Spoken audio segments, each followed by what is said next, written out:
tongue. Let's shut them down where I come from, the tongue. Flip the script and smack the lip. Negro with the ego of yo. I wanna know why the hell they be tripping. Some knuckleheads be flipping. Alright, I'm glad to be here with my black family. That's like the important thing, you know? It's just like, alright. Okay, so good afternoon, everybody. Good afternoon. So you already kind of introduced me, but I'm just gonna say, like, my name is Marcia White, part of Community Movement Builders. Community Movement Builders is a mass organization based right here in this community, right? And we're dedicated to the fight for black liberation. And that means liberation for all of us from this white supremacist, imperialist, and settler colonial system that has robbed black people of our freedom for hundreds of years. That's right. That's right. So today, I want to talk to you about that last word, settler colonialism. For some of you, that may not be a word that you hear in political discussions every day. You might not hear it very often. For others, this is a concept that you've heard a lot of times. You know, you hear it brought up all the time. But I assure you that this is a concept that needs to be on your mind, because settler colonialism is the very system that oppresses us. It is the basis of white supremacy here in the United States. It is the basis of the enslavement, the discrimination, the disenfranchisement, the exploitation, and the violence that we have faced here as black people. That we do face here as black people. So what is settler colonialism? Settler colonialism is a system in which an entire nation of people dominates other nations economically, culturally, and politically. In a settler colonial system, the mother country populace physically resides on the land of the colonized people, exploits their labor for their own benefit, maintains political dominance, and attacks the culture of the colonized people in order to keep them subjugated. We must understand that the United States is a settler colonial society. It was born from the invasion of North America by European people who took over the land that belonged to the indigenous people through violence or through trickery. These European people kidnapped our ancestors, African people, from Africa and brought us to this place to work the land. Then after we attained so-called freedom, because we ain't really free. Everybody knows that we ain't really free. But when we attained so-called freedom, they engaged in land theft from us too. We never got our 40 acres in a meter. That's right. Everybody else did. That's right. That's right. But we never got it. Exactly. In our society, America should be understood as the white colonial mother country. This is how conscious Africans and indigenous people have always understood it. The African writer Toni Morrison, who some of you may have heard of, said that in this country, American means white. Everyone else has to hyphenate. There ain't no such thing as an African American. America is the white nation, created by white people for white people. At the expense of everyone else, this nation was created. We belong to a nation of Africans. That's right. As I previously asserted, in order for a settler colonial system to perpetuate itself, the mother country population has to dominate the colonized people. They have to exist in a parasitic state. So let's talk about how African people are dominated by this system. African people are economically dominated. It is us who have to live in the rundown homes. Us who have to live in have to go to underfunded schools. Us who live in food deserts where we can't even get healthy food to feed our families. And you wonder why so many of us die so young. Why we have a lower life expectancy than a lot of other peoples that live here. And you know what? It's also African people who are sent in scores to prisons to labor for little to nothing within those prisons. A modern day slave system to make money for white capitalists. That's our economic domination.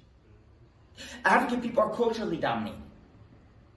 They've got us out here celebrating Thanksgiving, a holiday based on a mythological narrative of the invasion of America by white folks. And let me say that again, it's about the invasion of America by white folks, and they make it seem like it's just them being friendly with indigenous people. But that's not true. Those people, these pilgrims, right, are the very same ancestors of the people that kept us as slaves. Meanwhile, a lot of us don't even know what Umoja Karamu is. They don't know what Umoja means. It means unity, but they don't want us thinking about our unity. That's right. So they don't want us to know what Umoja means. Umoja Karamu is the celebration not of the colonizer, but a celebration of us, of African people. But they don't want us to know about that. So a lot of us don't know about it. Exactly. Now also, our dialect, AVE, Ebonics, whatever you want to call it, the way that we speak is called slang by them. It's seen as lower, not as sharp as their English, which they forced on us in the first place. They took our languages. We have so many languages, diverse, complex languages, sometimes different than all the other languages in the world. But they took those languages from us. They made us speak English. When we speak it in our own way, they call that wrong. Right. You're right, brother. That's cultural domination right there. Our music. Some of it, they say, is bad and dangerous. In general, it influenced a great deal of all of what's called American music. But a lot of that, we won't even get credit for. They just stole it. We won't get credit for that. And in our schools, we get taught, when we get taught about Africa, when Africa is brought up, because, oftentimes it's just about Europe. when we're taught history in schools. But when Africa is brought up, we aren't taught its rich history. We aren't taught about the Ashanti, the Mali, or about Ethiopia. At least not in detail. But we know everything there is to know about the slave-owning founding fathers. And I could say much more about this, but I think you guys got the point. Yeah, you guys got it, yeah.